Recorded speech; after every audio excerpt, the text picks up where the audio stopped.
ሻምበል ደምሴ ወልደጻድቅ የተጻፈው ምዕራፍ 7።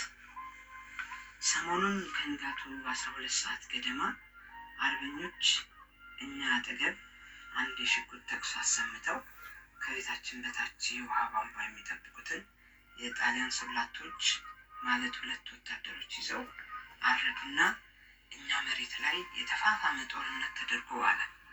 ከምሽቱ 12 ሰዓት ሲሆን የእኛ አርበኞች ወደ ጫካ ሳፈገፍጉ ጣሊያኖች ሰፈር ውስጥ ያለምንም መሳሪያ የተቀመጡትን ሽማግሌ ወንዶች ማርከው ወሰዱ። በዚያ ጊዜ የነበሩት የሀገራችን ሴተኛ አዳሪዎች አርበኛ የተማረከ መስሏቸው ሽማግሌዎቹን ለጣሊያን መንግስት አልገዛ ያሉ ሽፍቶች ተይዘው መጡ እያሉ የእልልታ ድምፅ ያሰሙ ነበረ። ነገር ግን ሽማግሌዎቹ አንድ ቀን ታስረው ካደሩ በኋላ ወዲያው በማግስቱ ጠዋት ተፈተው ቤታቸው ገቡ። ወዲያው ከ15 ቀን በኋላ በግምት ከምሽቱ 10 ሰዓት ገደማ የጣሊያን ወታደሮች ሰፈራችንን ከበው የሰፈሩን ነዋሪ ህዝብ ሲይዙ የኛንም የቤት መዝጊያ በኃይል ሰብረው ገብተው በተኛንበት ቦታ ሳንጃና ጠመንጃ ደገኑብንና ለሊት ብርድ መከላከያ የለበስነውን ብልኮ ከላያችን ገፈው ራቆታችንን ካደረጉን በኋላ ልብሳችንንና ቤታችንን ፈትሸው ከጨረሱ በኋላ የቀን ልብሳችንን እያራገፉ ሰጥተውን ለበስን። እንደዚሁም አባቴን ከቤቱ ውጣ እያሉ እየገፈተሩና እያዳፉ ወደ እስር ቤት ማለትም ወደ ምሽግ ይዘውት ሄዱ።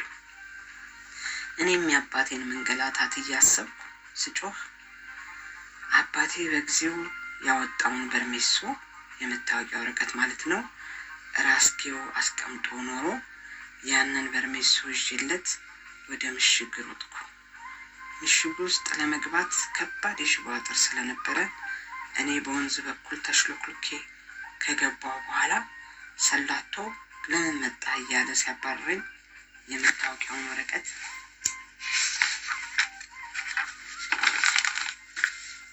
በእጄ አሳየሁት።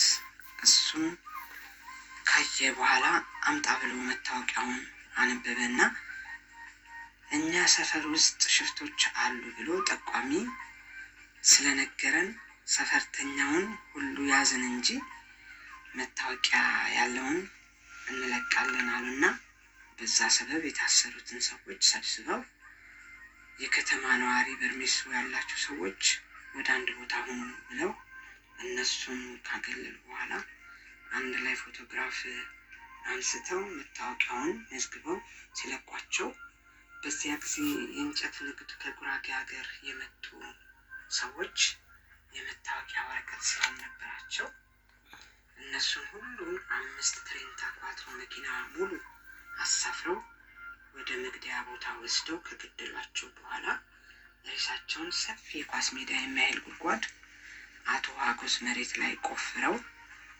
ከከተቷቸው ወዲህ ተቆፍሮ የወጣውን አፈር እንኳ ሬሳው ላይ ሳይመልሱበት ሬሳው የጅብና የውሻ መጫወቻ ሆኖ የሰው የራስ ቅል በየሜዳው ይታይ ነበር።